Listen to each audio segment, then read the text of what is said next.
diberi kesehatan dan kesempatan sehingga kita masih bisa melakukan pertemuan secara virtual pada hari ini.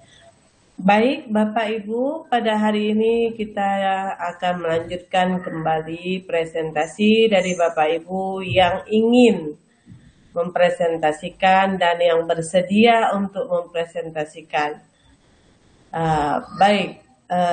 Sebagaimana pendapat kita kemarin bahwa siapa yang sudah masuk dan bersedia untuk tampil, silahkan dan bismillah dilanjutkan. Oke, gimana? Siapa yang siap hari ini? Pak Saiful? Pak Saiful Amri siap? Oh, mohon maaf Bu, laptop di rumah, ini masih di sekolah. Sebentar lagi saya pulang, boleh presentasi Bu. Tahap kedua aja Bu. Ini masih di sekolah Bu. Oke, baik. Siapa lagi yang lain? Pak Muslim, siap? Saya Bu, boleh Bu? Boleh. Mana videonya? Nggak nampak orangnya. Iya, bentar Bu ya. Boleh. Baik, kita tunggu Bu Cud Ubid ya untuk mempresentasikan. Bentar Bu ya. Boleh.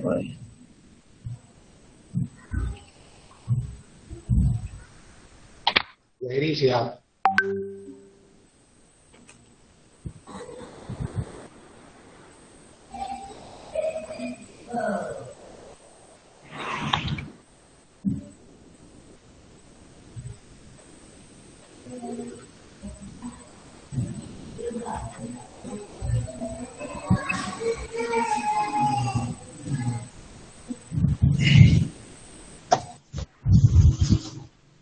Kasih Bu.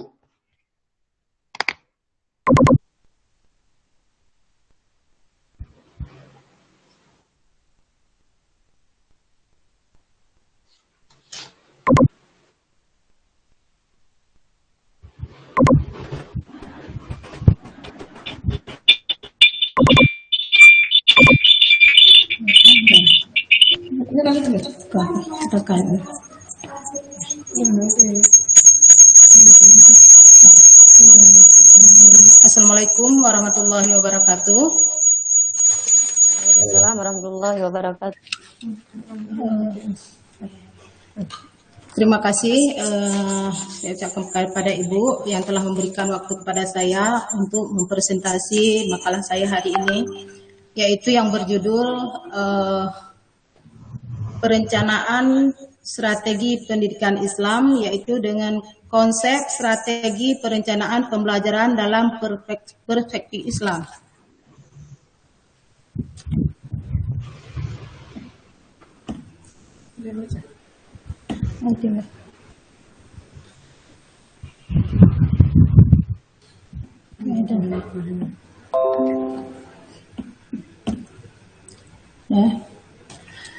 Bab 1, strategi pembelajaran dalam perspektif Islam.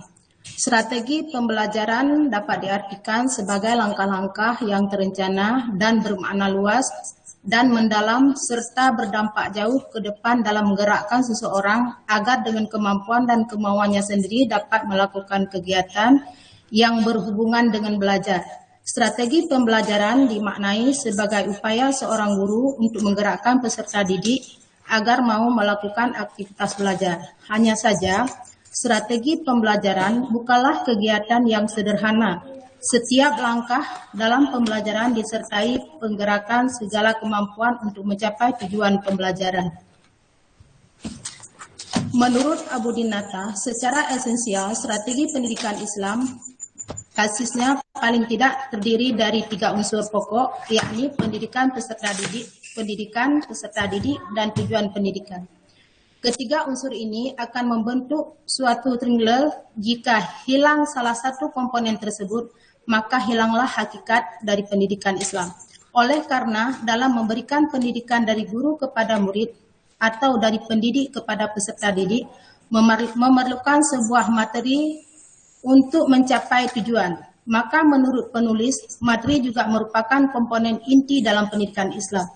Dari situ, ketiga komponen-komponen pendidikan yang lain seperti ruang, gedung, peralatan, kursi, meja tidak ada, pendidikan Islam akan tetap bisa dilaksanakan asalkan komponen inti, yaitu guru, murid, tujuan, dan materi sudah terpenuhi. Berdasarkan uraian tersebut di atas, maka langkah-langkah yang harus ditempuh dalam menetapkan strategi pembelajaran adalah berkaitan dengan cara pendekatan belajar mengajar yang dianggap paling tepat dan efektif untuk mencapai sarana. Bagaimana cara guru memandang suatu persoalan, konsep, pengertian, dan teori apa yang akan digunakan dalam memecahkan suatu kasus akan sangat memengaruhi hasilnya. Suatu masalah yang dipelajari oleh dua orang dengan menggunakan pendekatan yang berbeda akan menghasilkan kesimpulan yang berbeda. Sebagaimana tersebut di atas. Norma sosial seperti baik, buruk, adil, dan sebagainya akan melahirkan kesimpulan yang berbeda. Bahkan mungkin bertentangan bila dalam cara pendekatannya menggunakan berbagai disiplin ilmu yang berbeda-beda pula.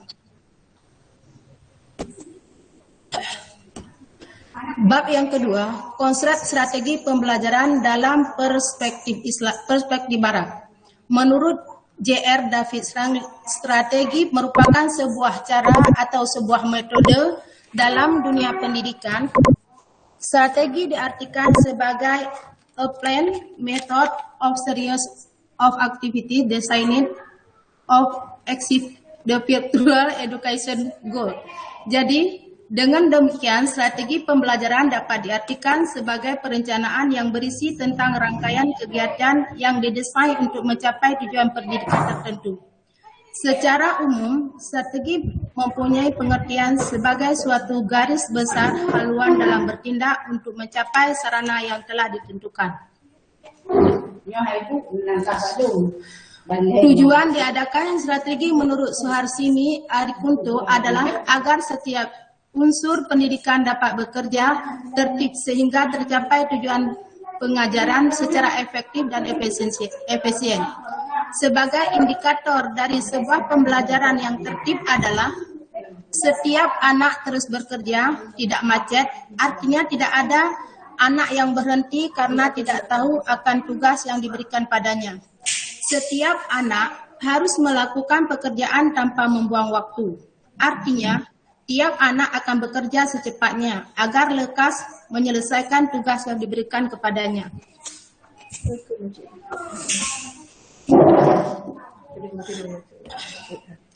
Berdasarkan pengertian di atas, dikemukakan bahwa strategi berkaitan erat dengan pengaturan suasana pembelajaran dalam mencapai tujuan pembelajaran, baik secara umum maupun secara khusus. Sedangkan dalam pendidikan Barat, ilmu tidak lahir dari pandangan hidup agama tertentu dan diklaim sebagai sesuatu yang bebas nilai. Namun sebenarnya tidak benar-benar bebas nilai, tapi hanya bebas dari nilai-nilai keagamaan dan ketuhanan. Menurut Nakuib Al-Attas, ilmu dalam peradaban Barat tidak dibangun di atas wahyu dan kepercayaan agama, namun dibangun di atas tradisi budaya yang diperkuat dengan spekulasi filosofi yang terkait dengan kehidupan sekular yang memusatkan manusia sebagai makhluk sosial. Akibatnya, ilmu pengetahuan serta nilai-nilai etika dan moral yang diatur oleh rasio manusia terus-menerus berubah. Sehingga dari cara pandang yang seperti inilah pada akhirnya akan melahirkan ilmu-ilmu sekuler. Masih menurut Al-Attas, ada 5 faktor yang menjiwai budaya dan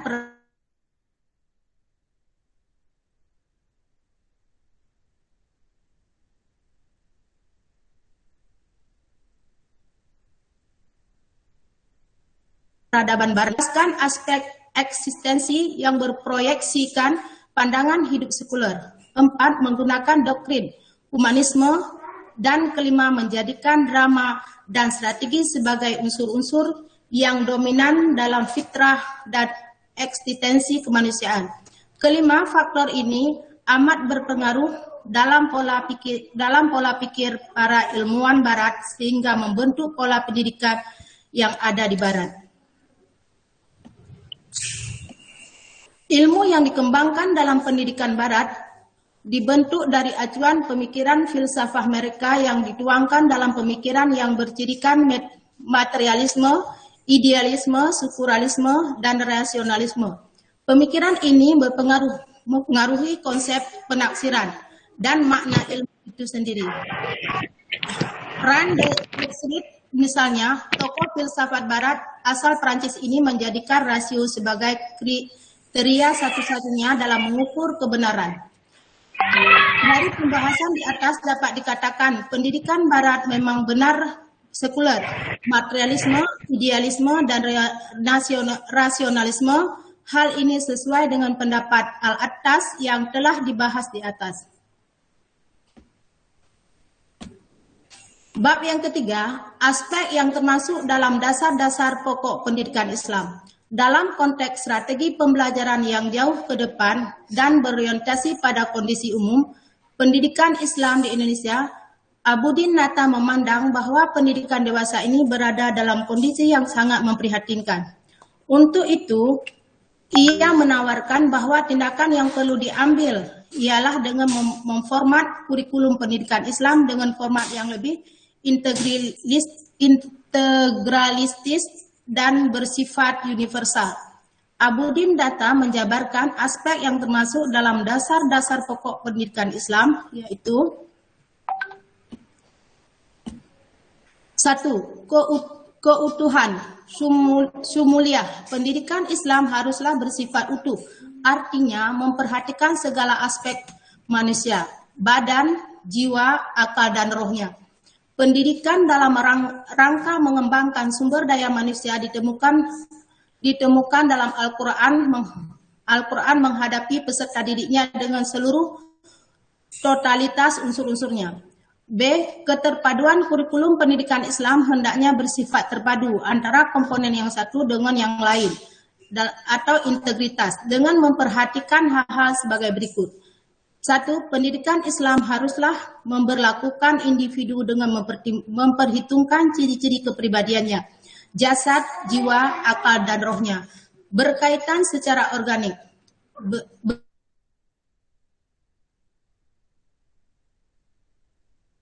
Satu sama lain, berlaku perubahan-perubahan pada komponen yang lain. C. Kesinambungan. Kesinambungan pendidikan Islam haruslah bersifat kesinambungan dan tidak terpisah-pisah dengan memperhatikan aspek-aspek berikut.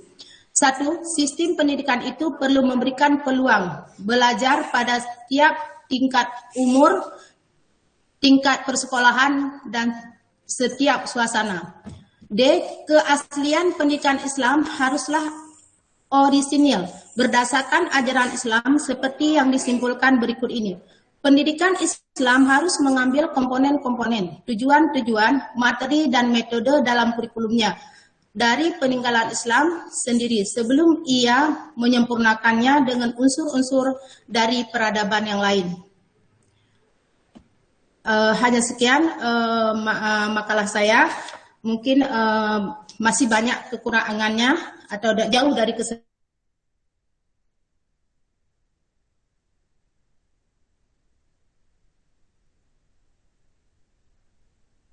atau menanggapi untuk kesempurnaan makalah saya ini. Terima kasih.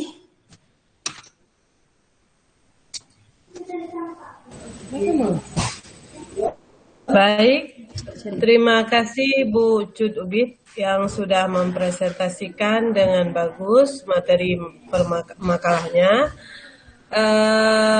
Selanjutnya kita membuka sesi pertanyaan sambil kita menunggu nanti Pak Saiful Amri mempresentasikan makalah satunya lagi. Baik, kita buka sesi pertanyaan untuk makalah Bu Curubit. Silahkan ditanyakan dan mohon Ibu Curubit untuk mencatat pertanyaannya, soalnya Iya, Bu. dan jawabannya, dan nanti dikirim ke grup hasil diskusi kita, ya, hasil diskusi kita, soalnya apa, siapa penanyanya, dan jawabannya apa. Dan mohon diketik ya dalam bentuk Word atau Excel. Iya, Bu. Oke. Silakan Bapak Ibu yang ingin bertanya.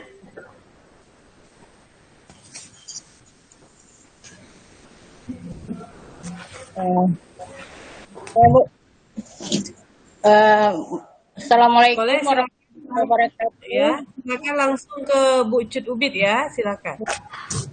Ya, Bu Cibit, ini ada sedikit tentang strategi pemikiran Islam dengan pemikiran Barat. Kalau pemikiran Barat ada beberapa pilihan ini ya, menurut Iya. Iya, Bu. dalam Islam ada nggak gitu siapa Iya, pemikiran orang tentang Islam.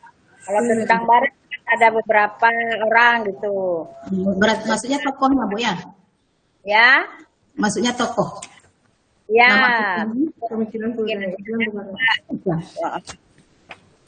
Iya. ya. Terima kasih, Bu. Ya, Assalamualaikum warahmatullahi wabarakatuh. Tokoh pemikiran Islam. Baiklah, mungkin kita buka dua pertanyaan. Mungkin ada satu lagi yang mau bertanya.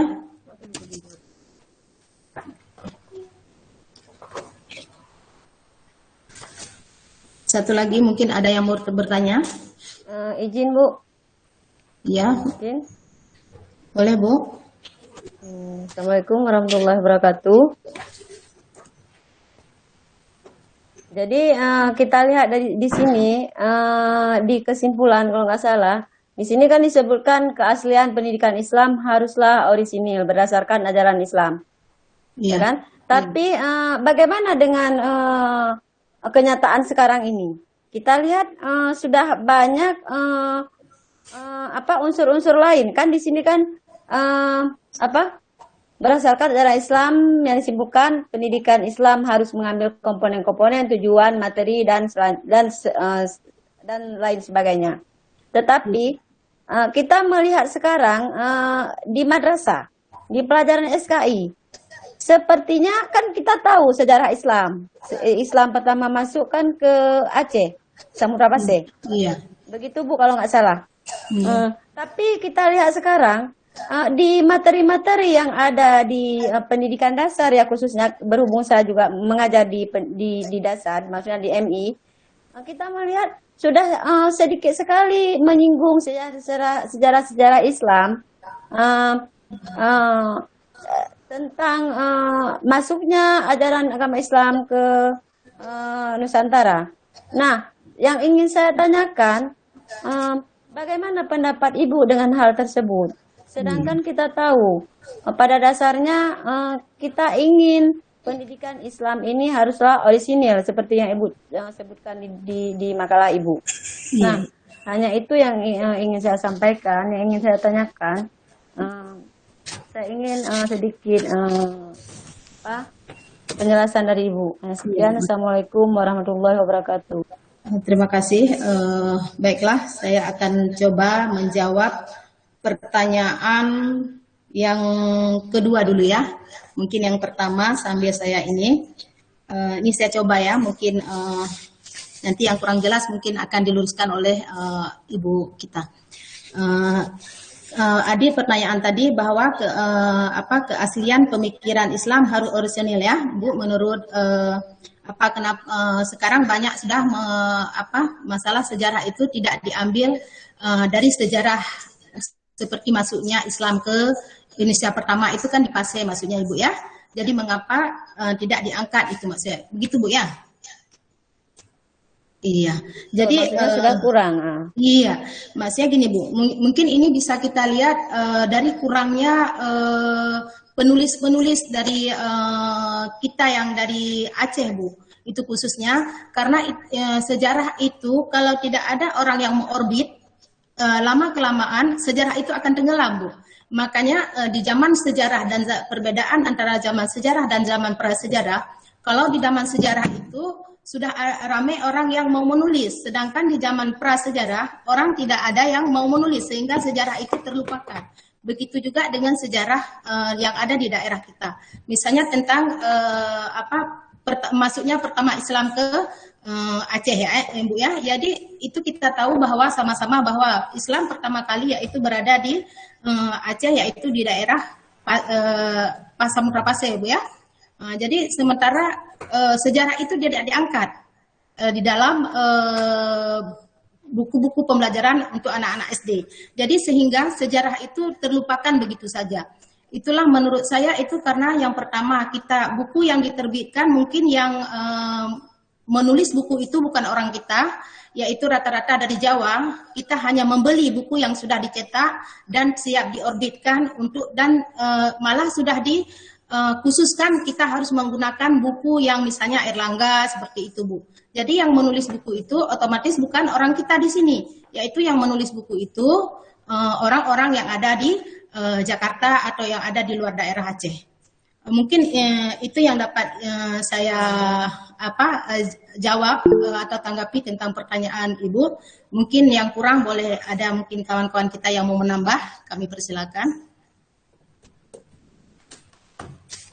Assalamualaikum, Bu. Saya mau menanggapi sedikit.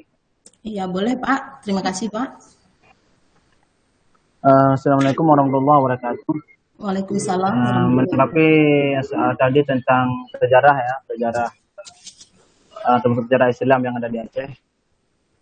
Di sini sedikit saya ingin memberikan gambaran. Seperti diketahui, memang kita pada umumnya kalau menyangkut sejarah Islam di Aceh itu kebanyakan persepsi kita yaitu Islam pertama masuk di Pasir. Sebenarnya bukan di Pasir sebenarnya. Islam pertama kali masuk itu di Perlak. Itu awalnya dulu di Perlak masuk. Tapi kerajaan Islam pertama itu di Aceh. Kerajaan Islam pertama di Aceh Samudra Pasir. Itu bedanya. Karena awal-awalnya dulu di Pasirnya nggak ada. Itu di Perlak dulu dia masuk. Habis itu berkembang di situ sampai ada beberapa kecil. Kemudian entah karena perpindahan, entah karena serangan itu sehingga Islamnya bergeser ke Pasir. Kemudian berdiri kerajaan di sini dulu. Jadi Islamnya di Perlak, kerajaannya di Pasir. Terima kasih Pak. Kemudian mengenai sejarah, Kemudian mengenai sejarah, buku sejarah yang dibikin oleh orang luar, apakah kita punya Erlangga atau enggak. Sebenarnya itu kita memperoleh buku itu berdasarkan silabus yang dikirim atau kurikulum dikirim. Jadi enggak ada ketergantungan kita berbuku dengan satu jenis, yaitu apakah itu Erlangga, apakah itu Musbadia yang jadi. Tapi kita berpedoman, kalau kita di sekolah itu berpedoman kepada kurikulum diberikan. Kurikulum apa yang diberikan, itulah yang kita cari buku yang mana kita cocok kita pakai. Nah, jadi masalahnya adalah kita ini menggunakan kurikulum dari pusat, sementara literatur sejarah dari pusat dia sejarahnya secara nasional. Makanya kita kadang-kadang perlu juga meluruskan sejarah kita sendiri dengan seperti yang di sekolah dasar sekarang itu kan sudah ada kewajiban jam agama ya sampai 8 apa 6 di rencananya kalau sekarang. Di SD Mas, di SD atau di Iya. Kalau kami 5 jam. 5 jam ya. Kalau kita lihat tuh yang di kurikulum saya rasa bisa. Kalau enggak pun kita bisa menjelaskan kepada anak kalau berbicara tentang sejarah kita harus memutar sedikit masalah sejarah Islam kita sendiri yang ada di Aceh. Termasuk dengan awal masuk Islamnya di Perlak di Perlak, kemudian bersambung lagi ke Lingi, kemudian bersambung lagi ke kerajaan Samudra Pasir, kemudian bersambung lagi ke kerajaan Akhirul Salam. So minimalnya kita harus bisa mengetahui latar belakang lahirnya sejarah Islam di Perlak, Islam di Samudra Pasir, Lingi, kemudian sampai dengan kerajaan Islam Darussalam Banda Aceh, gitu Bu. Itu saran dari saya. Sekian Bu. Terima kasih untuk Bapak Zulkarnain. Mungkin ada teman-teman kita yang mau menambah, silakan. Oke, kalau kita berbicara tentang Aceh itu sendiri ya, sebetulnya dunia pendidikan sekarang itu tidak hanya terkotomi atau terkonteks pada buku yang dirujukan, Jadi Bapak Ibu di sini kan sebagai seorang guru, tidak harus menerima mentah-mentah apa yang diwajibkan. Misalnya, harus memberikan pelajaran dengan buku teks tertentu, dengan penerbit tertentu, harus. Ya, jadi kita guru itu harus lebih fleksibel. Ya, tidak boleh kita terkungkung dengan satu aturan atau satu keharusan yang mewajibkan ini untuk dilaksanakan. Ya, itu kalau kita berbicara, kalau memang dalam materi tidak disampaikan, disitulah peran kita untuk menambahkan. Untuk menambahkan apa itu di muatan lokal atau di materinya. Nah, dalam setiap kurikulum di situ kan ada tercantum referensi. Nah, referensi itu kita tidak boleh terkungkung pada satu buku. Nyo kadang-kadang Tanyo berbicara masalah sejarah kebudayaan. Jadi punya buku Erlangga, kakak buku Erlangga menang. Kenapa buku yang lainnya hanya? Nah, itu siapa yang membatasi diri kita sendiri? Kalau berbicara penulisan tentang Aceh, itu sudah banyak sekali buku-buku orang Aceh yang menceritakan tentang Aceh. Misalnya, yang paling terkenal itu Aceh Sepanjang Abad. Dan itu selalu direvisi. Yang kedua, Aceh Sejarah, Budaya, dan Tradisi. Nah, itu juga yang ditulis oleh Prof. Amirul Hadi. Ya. Kemudian buku tentang orang Aceh, Urang Aceh, itu ada juga. Kemudian buku tentang tarikh Aceh, ya, Sirah Aceh.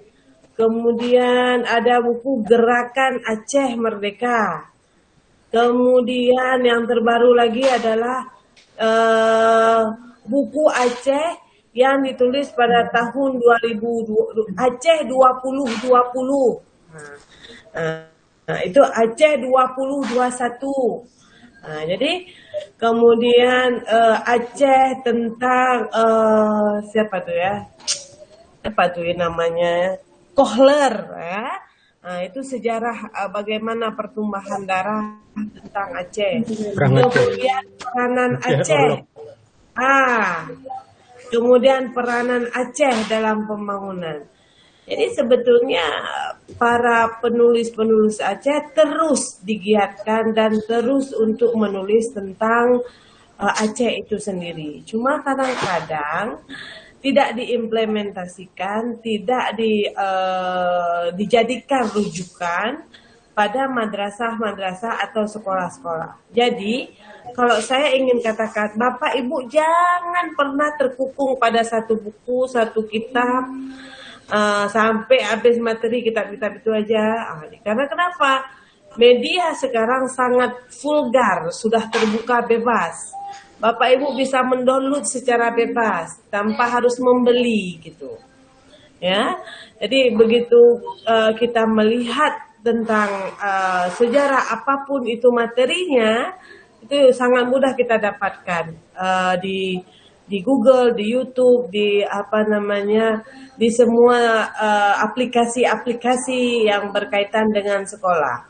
Maka kenapa misalnya ada ruang guru, ada classroom, itu semua adalah merupakan satu gebrakan baru untuk dunia pendidikan, di mana dunia pendidikan jangan terkotomi, jangan terlalu terpaut, jangan terlalu terdoktrin terhadap satu buku, satu kitab, ataupun satu referensi.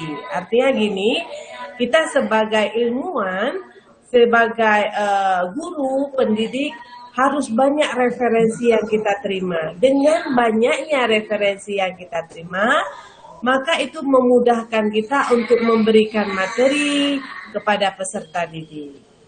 Nah, seperti itu ya, Bu Ibit ya. Iya, terima kasih banyak.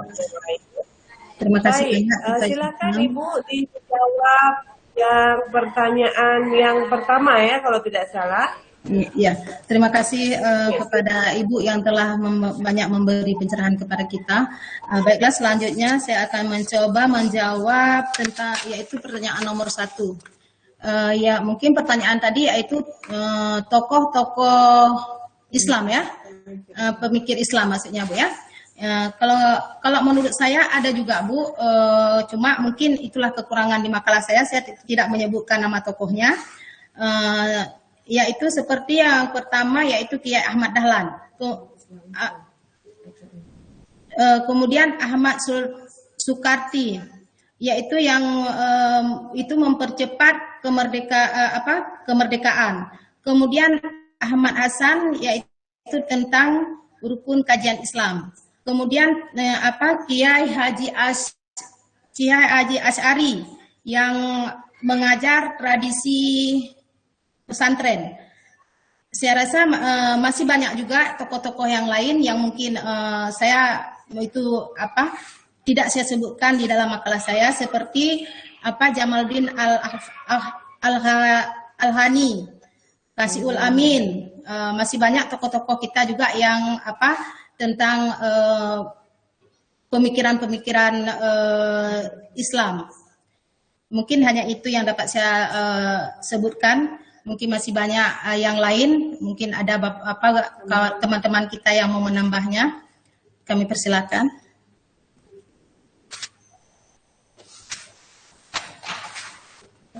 Oke, kalau kita berbicara tokoh pendidikan, tadi tokoh pendidikan kalau kita menjadi dua ya, ada tokoh Islam yang secara global ya.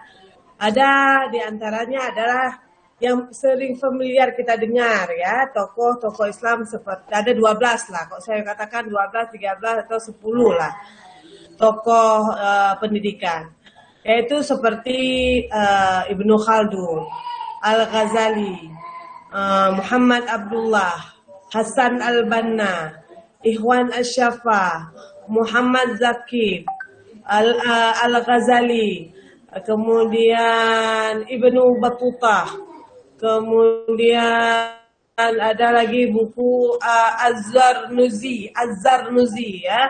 Itu juga semua tokoh-tokoh Islam, tokoh-tokoh pendidikan Islam. Nah, kalau di Indonesia sendiri, kalau tokoh-tokoh pendidikan itu siapa? Ya, di Indonesia itu tadi kita berbicara secara ya Kiai Haji Ahmad Dahlan, siapa tokohnya?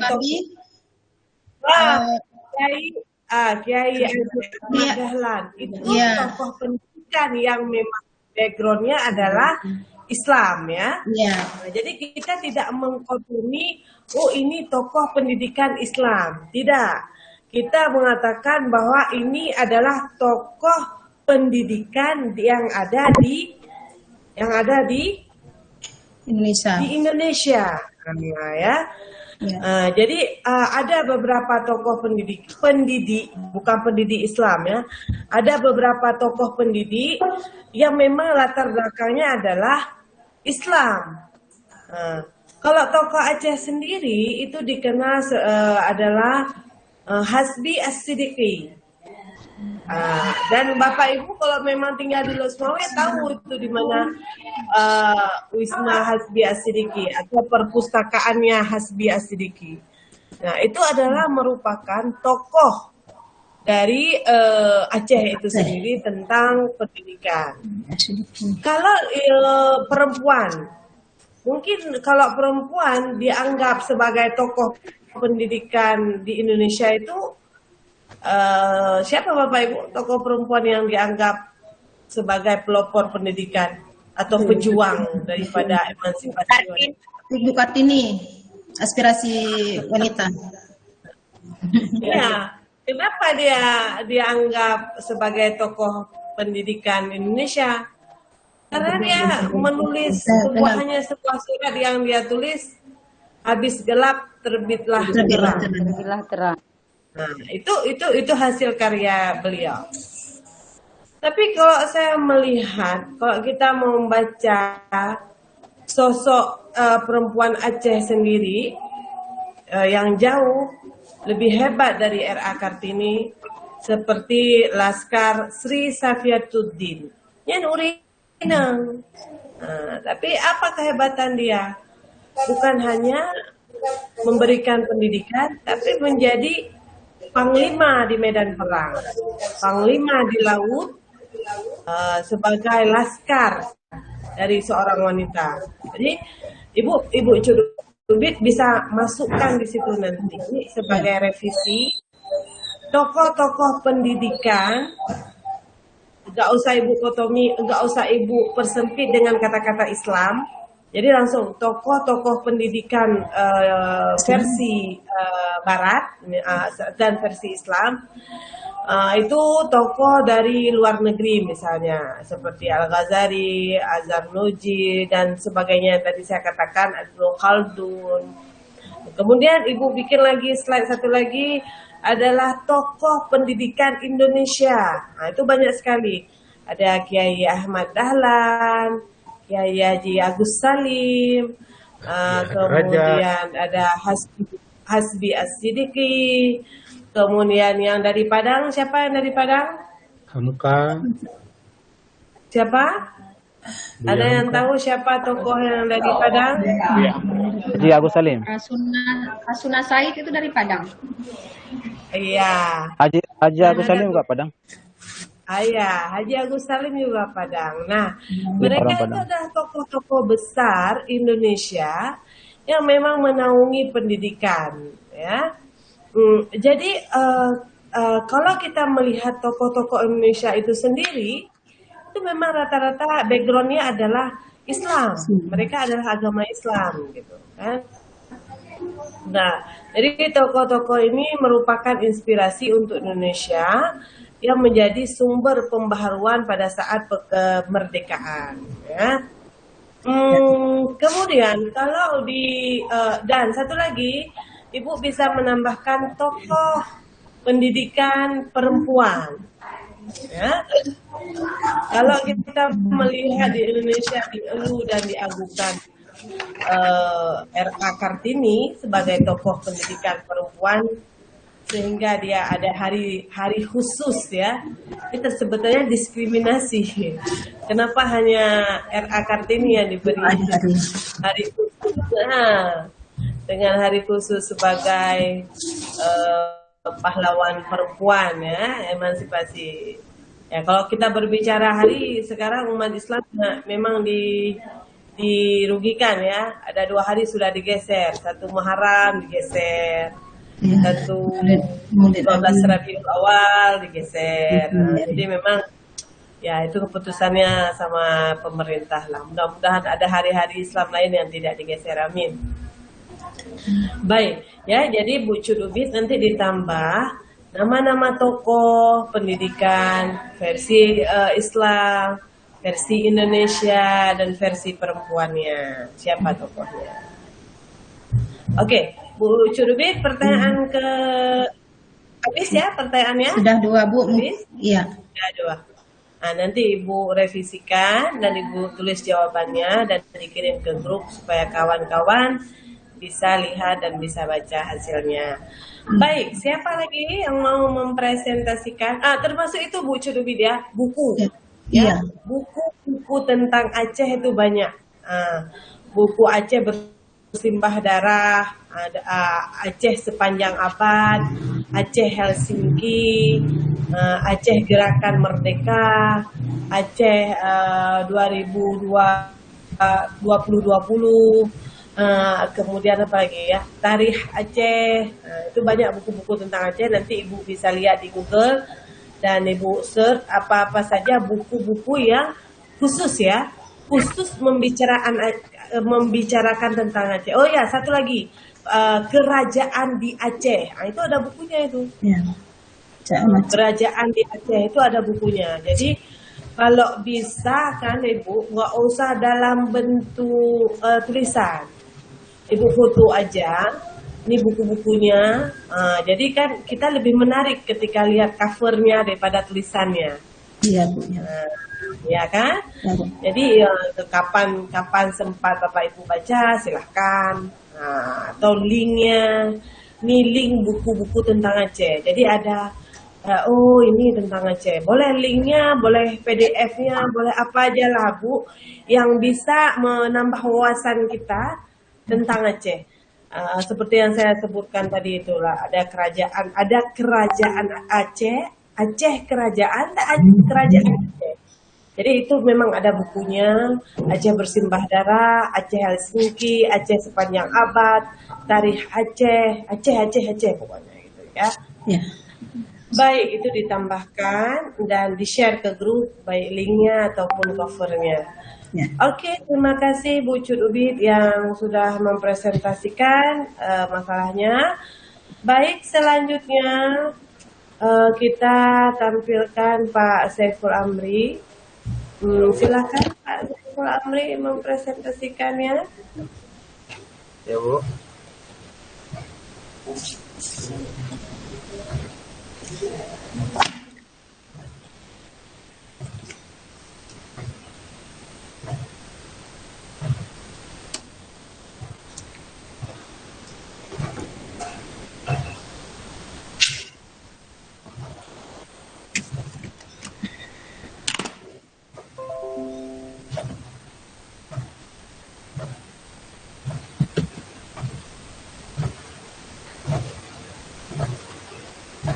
Assalamualaikum warahmatullahi wabarakatuh. Waalaikumsalam warahmatullahi wabarakatuh. Gimana nampak? Sudah. Jelas ya? Ya.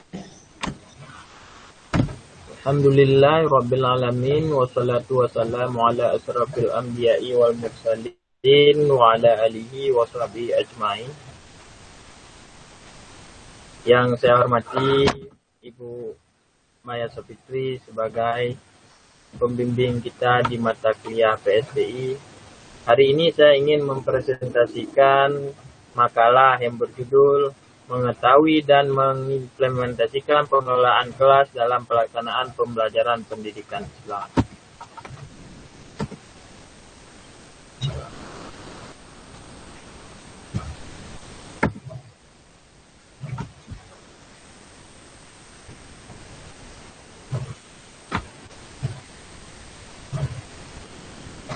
Jalan?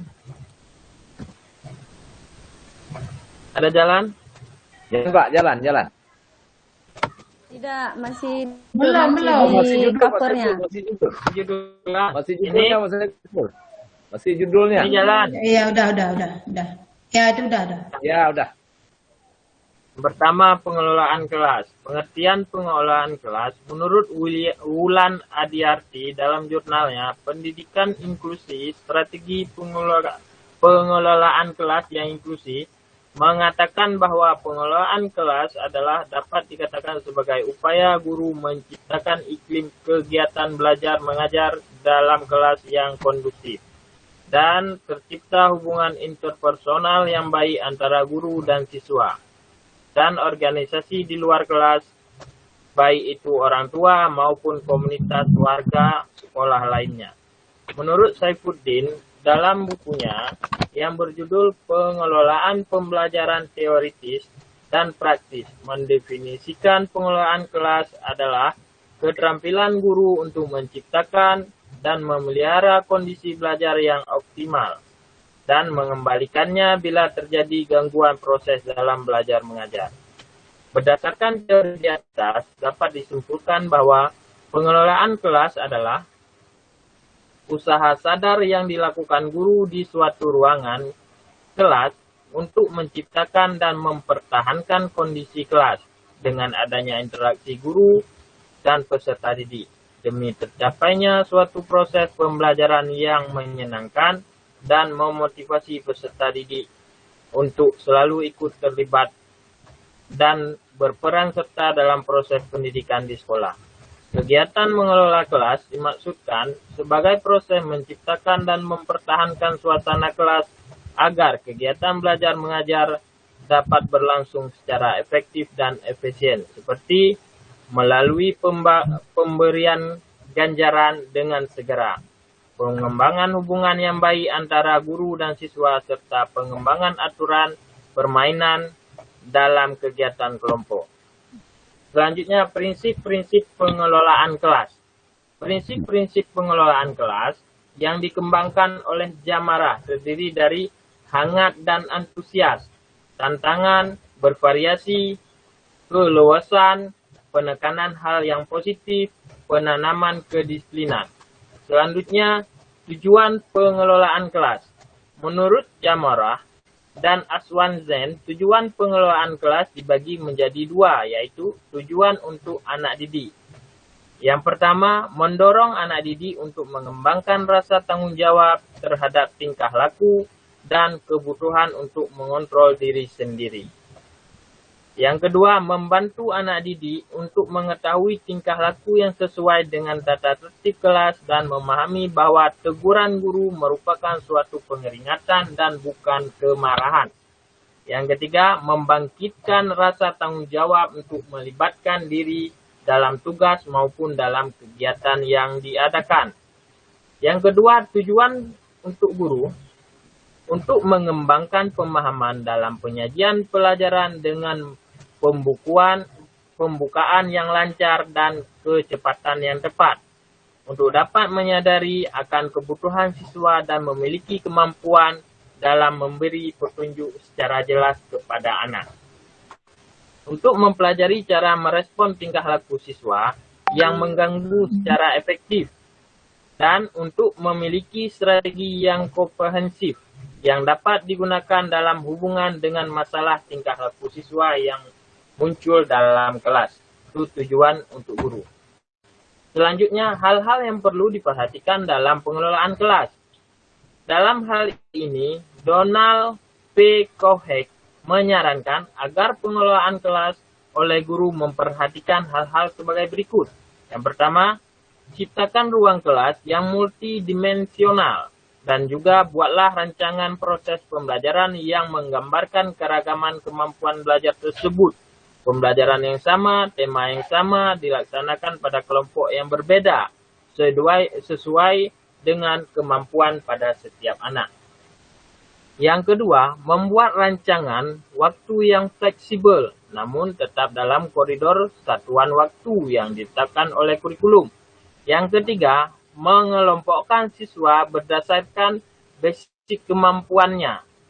Yang keempat, persiapkan strategi belajar sesuai dengan kebutuhan anak, sehingga akan tercapai sesuai yang dikembangkan dalam pembelajaran.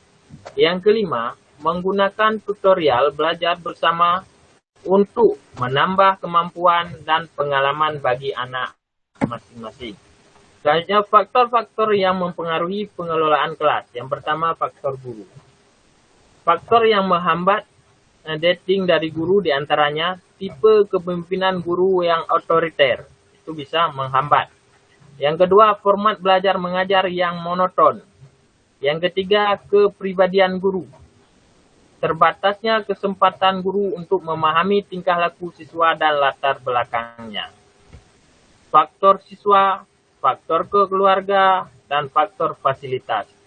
Itu yang mempengaruhi pengelolaan kelas. Selanjutnya implementasi pengelolaan proses belajar mengajar dalam pendidikan Islam. Kemampuan mengelola proses belajar mengajar yang baik akan menciptakan situasi yang memungkinkan peserta didik untuk belajar, sehingga merupakan titik awal keberhasilan pengajaran. Peserta didik dapat belajar dalam suasana wajar, tanpa tekanan, dan dalam kondisi yang merangsang untuk belajar. Dalam kegiatan belajar mengajar, peserta didik memerlukan sesuatu yang memungkinkan mereka berkomunikasi secara baik, meliputi komunikasi guru dengan peserta didik, peserta didik dengan lingkungan, peserta didik dengan bahan ajar, dan peserta didik dengan dirinya sendiri. Proses belajar mengajar yang dimaksud adalah aktivitas nyata yang dirancang secara khusus dalam kegiatan pembelajaran yang melibatkan guru dengan peserta didik guna mencapai tujuan pendidikan. Tujuan pendidikan Islam untuk membentuk kepribadian anak didik dalam rangka mencapai pendidikan nasional. Sebagaimana tujuan pendidikan yang telah ditetapkan, baik tujuan pendidikan nasional, tujuan institusional, dan tujuan instruksional. Dengan kata lain, proses belajar mengajar adalah aktivitas yang disepakati dan dilakukan guru murid untuk mencapai tujuan pendidikan secara optimal. Jamarah mengemukakan tugas dan peran guru dalam implementasi pengelolaan proses belajar mengajar meliputi perencanaan, pengorganisasian, pengarahan, pengawasan. Jadi kesimpulan dari pembahasan di atas, pengelolaan kelas mengandung pengertian sebagai kegiatan pengaturan kelas untuk kepentingan pembelajaran atau keterampilan guru untuk menciptakan iklim pembelajaran yang kondusif dan mengendalikannya jika terjadi gangguan dalam pembelajaran. Tujuannya adalah untuk meningkatkan mutu pembelajaran. Mutu pembelajaran akan tercapai jika tercapainya tujuan pembelajaran. Implementasi pengelolaan proses belajar mengajar dalam pendidikan Islam untuk membentuk pendidikan kepribadian anak didik dalam rangka mencapai pendidikan nasional. Pelaksanaannya terdiri dari pengelolaan proses belajar mengajar yang dimulai dari perencanaan, pengorganisasian, pengendalian, dan pengawasan yang dilaksanakan secara simultan, menyeluruh dan terpadu. Sekian presentasi saya. Mohon masukan dari senior-senior di sini secara ilmu, pengalaman dalam dunia pendidikan saya masih minim di antara ini guru-guru saya semua. Mohon masukannya. Kalau dibilang pertanyaan takut tidak bisa menjawab. Mohon masukannya, kalaupun ada ingin bertanya dipersilahkan. Jika saya tidak mampu menjawab, saya akan kembalikan kepada Ibu Maya Sutristy. Sekian. Assalamualaikum warahmatullahi wabarakatuh. Waalaikumsalam warahmatullahi wabarakatuh. Pak Boleh silakan ditanya dan langsung ditujukan untuk Pak Saiful Amri ya. 2 pertanyaannya. Saya yang pertama dulu. Dengan Pak Syukri, Pak Saiful, dengar? Siap. Lu peraya tu begitu.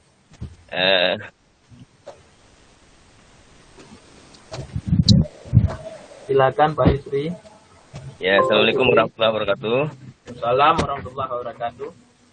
Dari paparan Pak Saiful tadi sangat menarik karena memang tugas pokok kita, tupoksi kita ya. Bagaimana mengelola kelas dengan baik. Yang namun kita di madrasah, apapun materi ataupun pelajaran yang kita empuh, tentunya kita harus memiliki kepribadian ataupun karakter keagamaan yang kuat, yang bagus. Karena kita mengelola madrasah ataupun sekolah agama dengan bahasa lain. Yang mungkin jadi masukan ataupun pertanyaan, menurut kondisi di tempat kita, ada juga yang di kota ataupun di pedalaman ataupun di daerah. Bagaimana Pak Saiful? Ya. Menurut Pak Saiful, bagaimana cara kita mengelola suatu ruang kelas ataupun kelas dengan kondisi siswa-siswi kita yang mungkin ada yang di antara kita, anak-anak kita, dalam berbahasa, ada juga yang mengerti bahasa Indonesia, ada yang bisa berbicara langsung bahasa Indonesia. Ada juga yang hanya mengerti saja bahasa Indonesianya. Ada juga siswa yang tidak mengerti sama sekali. Nah, itu sangat-sangat terkendala. Kalau mungkin di daerah saya ini, yang menguasai bahasa Indonesia sangat-sangat minim. Karena tuntutan pendidikan, ya setidaknya walaupun kita guru tidak mengajar bahasa Indonesia, yang sepenuhnya mungkin anak-anak kita setidaknya lulus mengertilah pembicaraan-pembicaraan bahasa Indonesia ataupun pembicaraan-pembicaraan teman-teman di SMP ataupun MTS nantinya dengan berbahasa Indonesia. Mungkin satu hal yang sangat krusial di madrasah yang berada di pedalaman ataupun di daerah-daerah tertinggal, sehingga kualitas anak didik kita mungkin dalam hal itu agak sedikit rendah dalam berkomunikasi. Yang jadi pertanyaannya Pak Saiful, menurut Pak Saiful bagaimana cara yang baik dengan kondisi kita mengelola kelas dengan baik? Terima kasih. Assalamualaikum warahmatullahi wabarakatuh. Ya, terima kasih Pak Syukri. Ada lagi biar sekalian nanti kita jawab. Pak Manjo. Yang kedua. Ya, Pak Amin. Assalamualaikum warahmatullahi wabarakatuh. Pak Jahiri, ya. Assalamualaikum warahmatullahi wabarakatuh.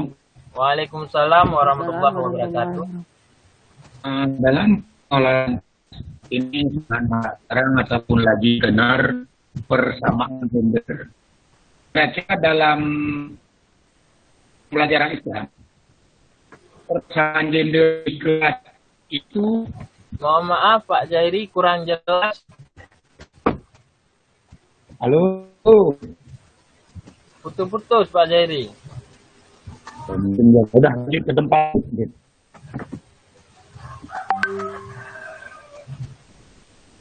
Halo. Halo.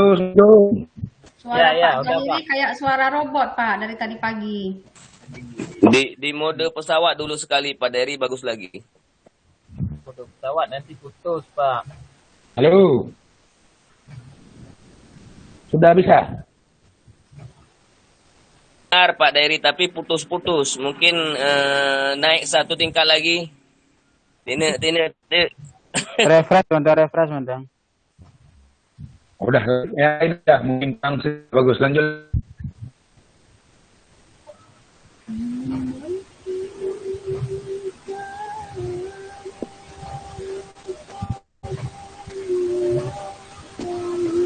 Jika ada yang lain mungkin Pak Jahiri jaringannya kurang bagus.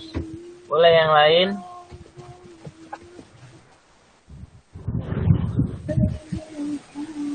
Sebelumnya mungkin. Boleh ya saya ya. Boleh Bu, ini silakan. Jadi ini yang sering terjadi di kelas manapun, baik di kelas tingkat MI, MTS, bahwa terkadang kita sebagai guru mengharapkan atau menganggap bahwa pengelolaan kelas yang baik itu adalah apabila siswanya tenang, tertib, dan sebagainya. Sedikit ribut saja kadang gurunya dah kagak roy bak meja bek gabu misalnya kan. Nah sebenarnya idealnya pengelolaan kelas itu yang bagaimana? Apakah yang tenang kalau kita lewat itu anaknya seolah-olah dengar dengan patuh, atau sebenarnya yang apa namanya ya, yang siswa itu aktif atau boleh dikatakan hidup gitu. Terkadang kita sering ini hampir sebagian besar guru menganggap seperti itu. Jadi kalau dalam pengelolaan kelas pendidikan Islam itu bagaimana? Apakah yang memang harus diam dan tenang, atau yang ribut tapi ributnya dalam tanda kutip itu, ribut tapi dalam hal aktif membahas sesuatu. Yang saya tahu, tapi tidak untuk pendidikan Islam, pemikir-pemikir atau pakar pendidikan itu bahkan sekarang tidak harus seperti dulu, siswanya itu tidak harus duduk manis, lipat tangan misalnya, bahkan untuk yang sekarang siswa kan boleh membelakangi guru gitu. Dalam berkelompok pun nggak masalah gitu. Kita ya boleh dibelakangi oleh siswa. Nah, apakah dalam pendidikan Islam seperti itu juga atau bagaimana Pak? Terima kasih. Yang dalam. Oke, saya rasa sudah cukup 2 saja. Baik, silakan Pak Saiful Amri untuk menanggapi kedua penanya tadi, silakan. Terima kasih kepada Pak Syukri dan Ibu Rosniati. Sebenarnya Pak Syukri dan Ibu Rosniati mungkin sudah tahu jawabannya, Bu. Karena beliau merangkak dari guru baru jadi camat, sedangkan saya baru 2 tahun di dunia pendidikan, nggak tahu pun bagaimana, Bu ya. Tapi saya akan coba menjawab. Jika pun ada kesalahan, mohon senior-senior untuk memperbaikinya, tetapi jangan diketawain. Karena sekarang yang diandalkan tokoh milenial, Pak Saiful, itu harus bangga, Pak Saiful. Ya, oke Pak Syukri. Saya simpulkan pertanyaan Pak Syukri. Bagaimana cara kita mengelola ruang kelas dengan kondisi lingkungan yang berbeda-beda? Saya simpulkan begitu. Boleh Pak Syukri? Di lingkungan Pak Syukri yang Pak Syukri pimpin sekarang adalah pesisir ya. Di mana anak-anak memiliki banyak kekurangan dan banyak kelebihan. Kita tadi sudah saya jelaskan sedikit tentang hal-hal yang perlu kita perhatikan dulu. Yang pertama, latar belakang siswa itu. Dia mengerti bahasa Indonesia atau bahasa daerah. Tidak bisa kita paksakan bahasa nasional, sedangkan anak-anak di tempat kita mengajar tidak mengerti akan bahasa nasional. Jadi percuma kita mengajar jika anak-anak tidak mengerti. Sedangkan tujuan utama kita adalah mencerdaskan kehidupan bangsa. Bagaimana anak-anak bisa cerdas, sedangkan yang kita jelaskan aja anak-anak tidak paham. Jadi kita kenal dulu latar belakang dia. Yang tadi baru kita jelaskan apa yang kita tujukan. Sedangkan di kelas kita diwajibkan berbahasa Indonesia, kita guru. Diwajibkan. Tetapi kita tidak bisa, ada hal memang yang tidak bisa kita ikuti aturan nasional, bukan tidak bisa. Setiap peraturan pasti ada kebijakan. Jadi kebijakan itulah yang kita ambil. Kalau kita paksakan di wilayah Pak Syukri yang sekarang Pak Syukri pimpin, ada pegah bahasa Indonesia mandu, maka nak ambil tahu itu tanya. Tapi ke mengerti dah, padahal hanya depu. Kita yang hek tak pegah apa. Jadi itu yang perlu kita pahami. Kenali dulu latar belakang mereka. Kadang awaknya, itu yang lagi edit. Memang begitu bahasa di pesisir ya Pak Syukri ya. Jadi yang penting sekali untuk mengelola kelas, kita kenal dulu basic mereka, latar belakang mereka, kehidupan mereka sehari-hari. Karena tugas guru nggak bisa begitu anak tidak bisa langsung kita kasih hukum. Jadi anak tidak bisa kalau saya kasih reward. Reward dia berupa tidak bisa ya. Jadi reward itu penghargaan yang memang kadang anak-anak itu waktu kita jelaskan dia paham, tapi tidak bisa menjelaskan lagi. Seperti saya akui kekurangan saya adalah berargumen. Tapi kalau bekerja insya Allah dikit-dikit bisa. Nah, jadi itu aja kalau dari untuk Pak Syukri. Bagaimana cara kita mengelola kelas yang kondisi lingkungannya berbeda-beda. Jadi yang pertama adalah mengenal basic anak dulu, latar belakang dia. Setelah itu baru kita buat proses belajar atau mengatur proses belajar mengajar yang benar. Jadi di saat saya sekarang mengajar di Min Pantol Labu atau Min Sebas Aceh Utara, kondisinya begini karena di kota. Begitu saya dipindahkan ke wilayah Pak Syukri, saya harus beradaptasi dulu. Harus mengenal dulu latar belakang anak-anak. Baru saya susun proses belajar mengajar. Nggak bisa saya masuk, saya bawa metode mengajar di Min Pantol Labu untuk di Min Pak Syukri sekarang. Jadi hanya itu yang bisa saya jawab. Mohon nanti jika ada masukannya boleh. Selanjutnya saya ingin jawab punya Ibu Mimi, boleh ya? Sedikit Pak Saiful. Iya. sudah hampir tepat jawabannya. Cuman ketika kita mengikuti seperti tadi kultur daerah mungkin bahasanya tidak kuasai, kita harus memberi pemahaman kepada anak sebenarnya kan. Pelajaran ini harus dimengerti. Tapi karena tadi pengertiannya susah diketahui, sehingga kan jauh berbanding dengan madrasah lain nanti di kompetisi misalnya kan. Itulah yang jadi kendala kami tadi. Makanya bagaimana pendapat teman-teman lain mungkin sedikit dulu sebelum ke Ibu Miminya, supaya mungkin walaupun tidak seimbang sebanding mungkin bisalah meningkat ke depannya kami yang ke latar belakang bahasanya yang kurang mungkin. Boleh saya tambahkan Pak Syukri sedikit ya tentang bahasa ini, tapi jangan tanya peraturannya yang mana. Untuk kita tingkat MI memang ini penting bahwa berbahasa daerah itu dibenarkan sampai kelas 3. Tapi tidak dianjurkan loh, dibenarkan penggunaannya. Namun, seiring dengan waktu berjalan, kita harus membiasakan. Punya dari kelas 1 sampai kelas 6 tapegah bahasa Aceh, gue pajanjur sudah mereka tidak bisa. Kita sebagai guru itu juga tidak pernah membiasakan berbahasa Indonesia, makanya selamanya dia tidak akan bisa. Karena secara aturan, di atas kelas 3 itu sudah tidak dianjurkan. Yang dianjurkan yang dibolehkan hanya sampai kelas 3 dibolehkan loh ya, bukan disuruh. Nah, kendalanya saya alami kemarin ketika ANBK, anak kita yang terbiasa dengan bahasa Aceh akan sulit sekali mencerna soal. Dia butuh waktu untuk mentranslate ke bahasa Aceh. Jadi dia tanya gini sama pengawas dan operator yang ada, Bu, Pak, konsekuensi apa sih Pak? Nah, dia akan tidak banyak hal-hal yang dia tidak tahu.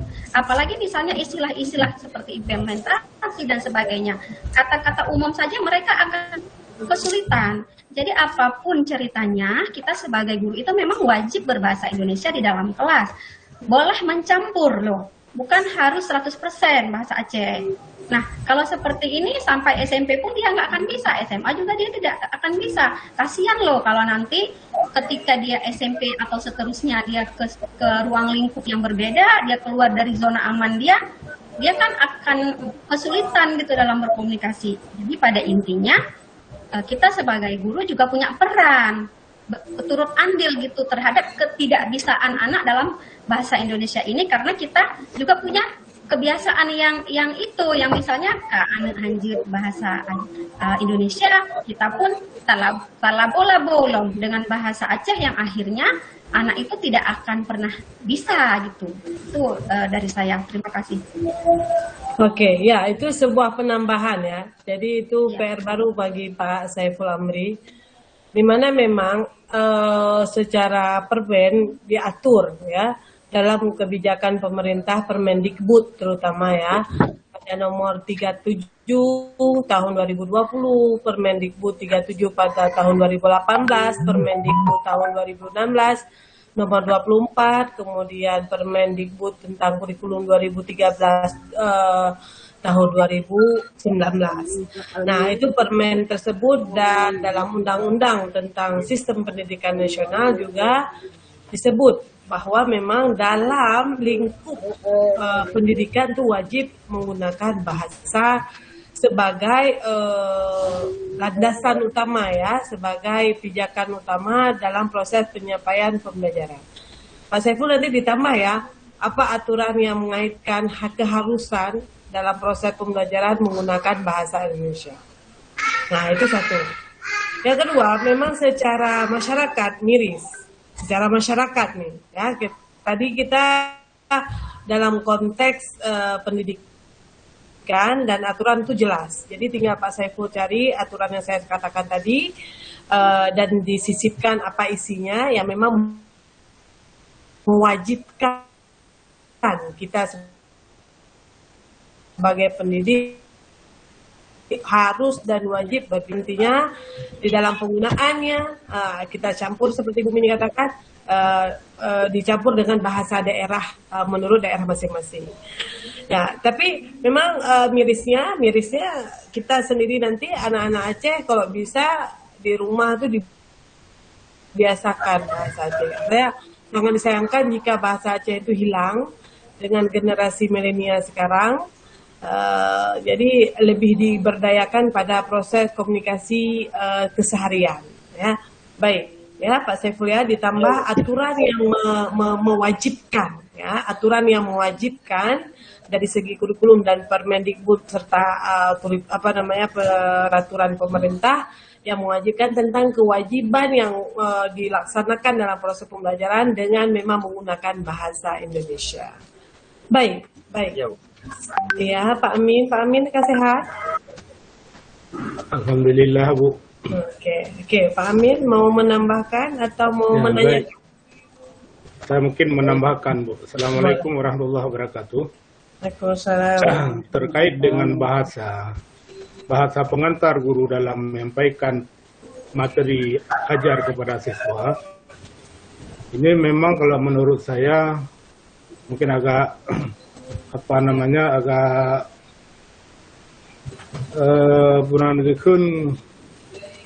radikal betul. Nah, artinya begini.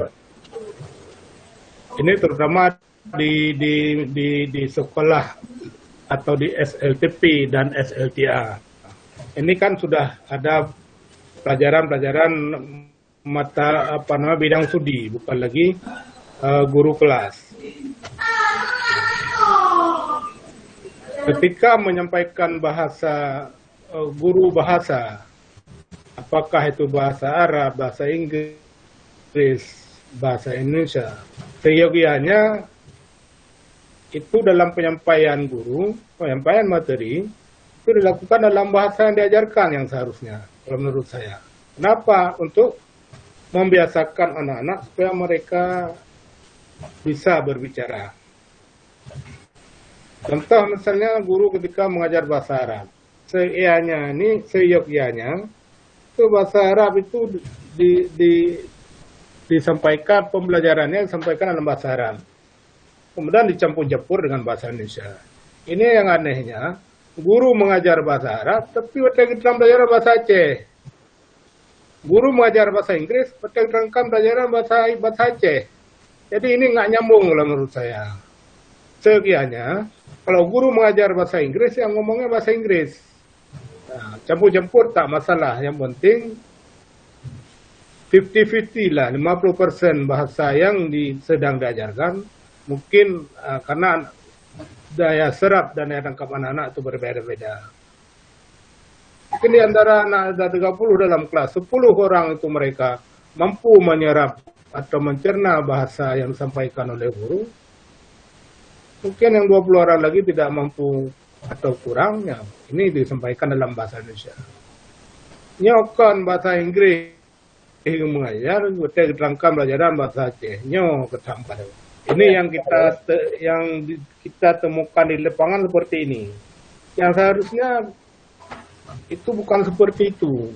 Ketika guru menyampaikan bahasa yang diajarkan pelajaran itu anak-anak mungkin akan tertarik untuk belajar pelajaran tersebut. Saya itu terus terang saya sendiri dulu waktu saya MSen kelas 1 tahun 79. Itu ada guru saya dulu baru-baru pulang dari TKS dulu, tenaga kerja sukarela ke Riau. Dia mengajar bahasa Inggris. Itu dia ngajar menggunakan media, bahasanya bahasa Inggris, itu luar biasa kita suka. Tapi ketika saya beralih ke kelas 2, ganti guru kah negara adli. Kenapa kan metodenya itu berbeda?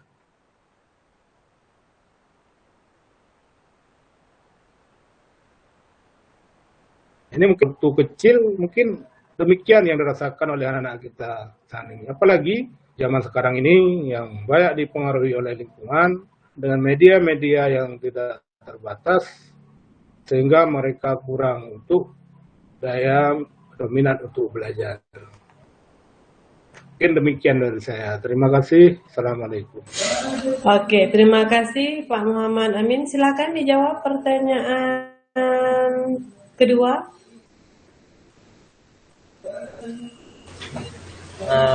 Saya akan coba menjawab pertanyaan kedua. Bu Mimi, mohon masukannya nanti ya, karena Bu Mimi saya lihat paling aktif dan paling menonjol. Tadi pun jawaban dari Pak Syukri mantap kali ditanggapi oleh pertanyaan Pak Syukri mantap kali ditanggapi oleh Bu Mimi. Memang super ibu kita ini ya.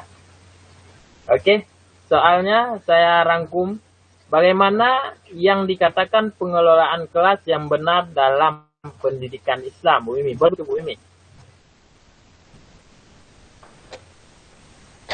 Tadi Bu Mimi ada menyinggung di sekolah atau di madrasah sekarang boleh membelakangi guru dalam proses belajar mengajar, dalam pengelolaan kelas ataupun tata letak kursi bangku di sekolah.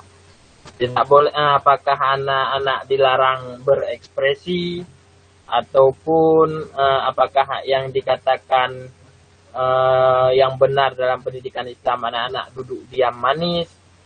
Menurut pendapat ataupun menurut saya yang benar itu tergantung proses kita, bagaimana metode yang kita terapkan dalam kelas. Contoh, di saat ada kerja kelompok seperti kita ada tanya jawab, di situ akan timbul tanya jawab yang mungkin saking semangatnya siswa itu akan hilang sopannya. Tetapi kalau untuk membelakangi, kalau dalam Islam seperti gini Bu, kita pun lewat di depan orang tua, kalau tidak membungkuk sedikit mungkin malu hati kita. Itu kembali kepada pendidikan Islam kita pribadi. Tapi kalau memang sudah diatur model bangkunya begitu, mungkin sudah terbiasa. Memang tidak dapat kita pungkiri Bu ini, zaman sekarang tingkat kesopanan, tingkat menghargai guru itu udah minim pada siswa kita. Itu tidak bisa kita pungkiri dengan masanya begini. Mungkin milenial terlalu milenial bagi saya, karena dulu pada jangankan masa Ibu Mimi, masa saya sekolah, jumpa guru itu di warung atau di mana, nggak berani kita lewat di depan. Apakah itu dikatakan pendidikan Islam yang benar, ataupun memang Islam yang udah masuk ke hati kita. Sekarang anak-anak lihat kita, bahkan sanggup angkat tangan, hai Pak. Dulu kita nggak akan berani begitu. Itu apa yang salah, saya kurang paham. Tapi kalau yang Ibu Mimi tanyakan, pengelolaan yang benar menurut pendidikan Islam, belum bisa saya jawab Bu Mimi. Mohon kepada Ibu Maya untuk membantu saya dalam hal pertanyaan Bu Mimi ini.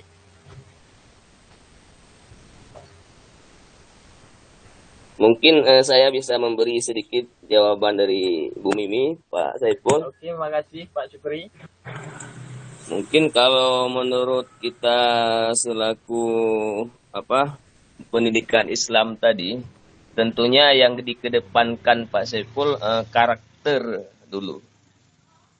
Karena karakter ini itu mendidik seseorang siswa itu untuk memahami akhlak yang baik sehingga muncul kemudiannya nanti akhlaknya. Karena dasar karakter tadi sudah bagus, siswa ini tetap mengkedepankan akhlaknya. Mungkin begitu jawaban dari saya sedikit, walaupun singkat mungkin itu yang dimaksud tadi mungkin. Oke. Bagus. Oke, baik. Memang di sini penekanannya yang ingin disampaikan oleh Bu Mimi tadi, bagaimana dengan model pembelajarannya ya. Model pembelajaran yang misalnya kalau dalam Islam dikenal dengan model pembelajaran halakoh, ya kan? Itu lingkaran. Atau model pembelajaran jigsaw, atau model pembelajaran yang banyak hal. Dalam segi penerapan model pembelajaran sah-sah saja, ya kan? Tapi dalam kaitannya dalam Islam itu tetap menekankan al-adabu fauqa ilmu, ya, tetap itu penekanannya. Karena tidak ada gunanya pembelajaran yang dilakukan apabila adab yang dia implementasikan daripada peserta didik tidak mencerminkan ilmu yang sudah diberikan. Ya, itu sekarang tokoh Islam membuat sebuah gebrakan baru, di mana tokoh An-Nawawi versi terbaru sekarang sudah dibuat dalam buku Adab di Atas Ilmu. Itu baru, keluaran terbaru tahun 2021. Artinya ketika pendidikan, ketika ilmu hilang ruhnya, adabnya, maka nonsen itu ya, nggak ada arti itu ya, nggak ada arti pengetahuan dengan grade nilai sekian ya kan, dengan mencapai nilai A misalnya, atau IPK sekian, atau nilainya 90 semua. Tetapi adabnya itu lebih rendah. Jadi apa beda dengan makhluk yang lain gitu kan? Sedangkan adab itu adalah keutamaan dari sebuah ilmu. Jadi sebetulnya Pak Saiful tadi sudah menjawab. Pak Saiful harus yakin dengan isi makalahnya. Kenapa tiba-tiba nggak yakin? Harus yakin. Jadi ini kan saya lihat Bapak Ibu pede nggak pede menyampaikan. Nanti kalau misalnya penelitian menampilkan presensi tesis gimana? Harus dari sekarang ya. Nah, jadi setiap yang sudah dipaparkan itu pasti harus mampu kita mempertanggungjawabkan. Jadi terkait pertanyaan Bu Rosniati tadi, jadi itu ditambahkan ya. Seperti yang saya katakan dalam buku Imam An-Nawawi itu sangat jelas dirincikan bagaimana adab dari peserta didik terhadap seorang guru ya. Mungkin di sekolah sudah bergeser nilai adab itu, tapi kalau kita melihat di pesantren, di daerah-daerah salafi itu masih sangat penekanannya pada nilai-nilai adab. Dan itu salah satu buku Az-Zarduzi itu berbicara tentang adab. Nah, jadi kita sebagai pendidik Islam, sebagai background Islam, jadi tidak lari dari koridor Islam. Nah, beda konsep pendidikan Islam dan Barat, di mana tidak ada konteks untuk menghormati guru. Karena kenapa? Konteks Barat itu hanya transfer of knowledge, ya, mentransferkan ilmu selesai. Nah, itu beda sama kita yang patokannya memang berbasik kepada religi. Baik, Bapak Ibu, nanti Pak Saiful ditambah ya jawabannya dan materinya ditambah. Oke, baik, sebelum kita akhiri, saya ingin mengabsenkan ya Pak Saiful Bahri. Saiful Amri. Salah. Saiful Amri. Ya, Bu. Oke, hadir ya. Ini kita alhamdulillah sudah ke pertemuan kelima. Insya Allah satu kali lagi. Yang Bapak Ibu mau tampil makalah boleh. Yang nanti tidak tertampil pada pertemuan dengan saya, jangan takut dan jangan risau. Bisa sama Bu Syarifah ya. Oke. Bu Pak M Amin hadir, sehat Pak M Amin? Alhamdulillah Ibu. Oke, Pak M Amin, di absen saya Bapak 2 kali sakit, 1 kali izin, benar? Tapi saya monitor juga Ibu. Ikut monitor 2 kali. Oh iya, itulah yang tidak memonitor, yang tidak memonitor 2 kali, benar? 1 kali. Oh, 1 kali. Baik. Bu Husna. Hadir Bu. Husna. Hadir Bu. Husna Kasim. Ya, hadir Bu. Husna hadir Bu, Kasim. hadir. Baik. Oke. Dari tadi kenapa nggak hadir Husna? Kenapa dimatikan videonya? Yusnida. Mana Bu? Ya Bu, ini Bu hadir. Oke. Berarti payah tahu ile baru ke video. Oke. Bu Pak Zulkarnaini. Hadir, Bu. Oke. Bu Cut Lisnawati. Hadir, Bu. Oke. Simak kan dari tadi simak kan? Iya, Bu. Soalnya kan begitu tadi absen baru nongol orangnya. Diulang. Oke. Bu Cut Ubid. Cut Ubid. Ada, Bu, ada. Oke. Bu Cut Fatma Hanum. Bu, laptop saya hang. Oke. Bu, saya di sini. Oh ya. Wah, laptop saya hang, maaf. Ya. Agustina. Laptopnya rusak. Agustina.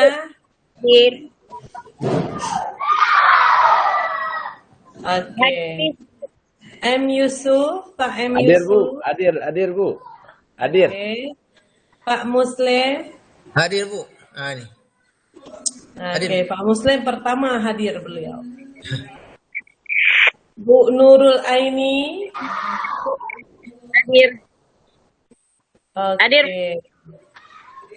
Bu Yusri, Pak Yusri ya? Pak Yusri hadir? Pak Yusri tidak aktif lagi. Syukri mungkin. Syukri, Pak. Enggak, saya kan nama ini berdasarkan disiakat Bapak Ibu. Sebentar ya, saya foto disiakat ini berdasarkan nama yang di sini. Saya fotokan. Pak Yusri tidak aktif lagi di semester 3. Oh ya, tapi di sini masih tertera. Sebentar ya, saya lihat dulu disiakatnya. Oh, betul. Surat nonaktif. Ya. Ini ya, saya foto, saya kirimkan. Kemudian sudah nonaktif beliau. Oke, itu ya yang saya kirim tadi adalah nama-namanya. Oke. Tadi berarti Pak Yusri nonaktif ya? Ya, Bu, ya. Ya, Bu, ya. Memang di situ tidak tertera. Di situ pun masih merah semua saya lihat. Yang masih hijau Pak M Amin sama Pak Zahiri cuma. Yang lain masih merah. Oke, lanjut. Rosmiati hadir. Tapi udah bayar semua tuh, Bu, walaupun merah. Iya. Pak Muhammad Fadli. Pak Muhammad Fadli. Hadir, Bu.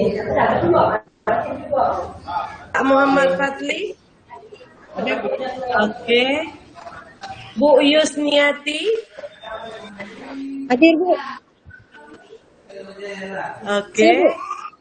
Oke, Pak Syukri. Hadir, Bu, hadir. Oke. Oke, Bu Nur Baiti.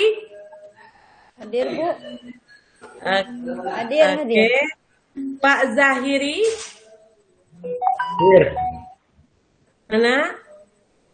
Hadir. Oke, iya baik. Pak Edi Saputra. Hadir, Bu, hadir. Mana?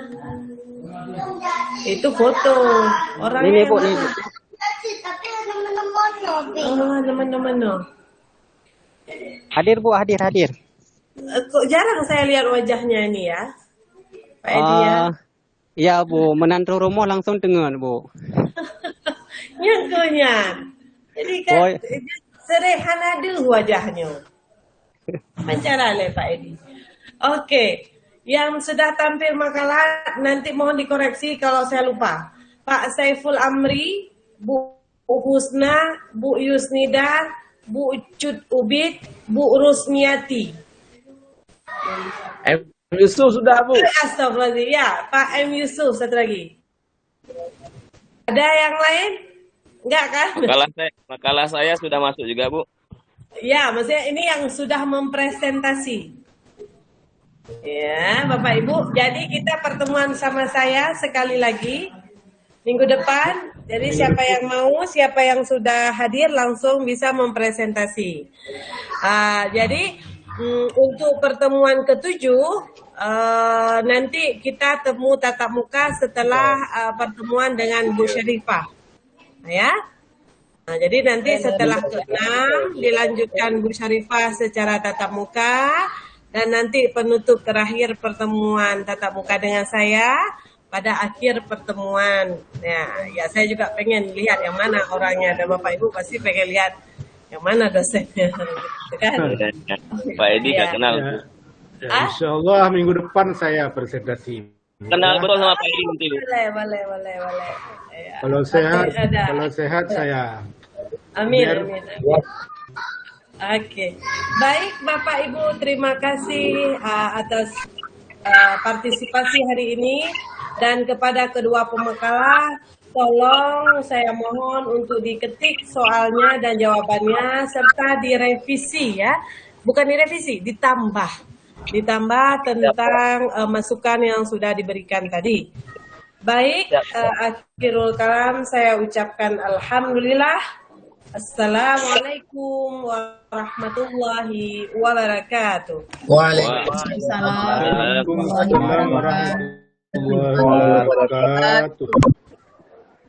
Semangat.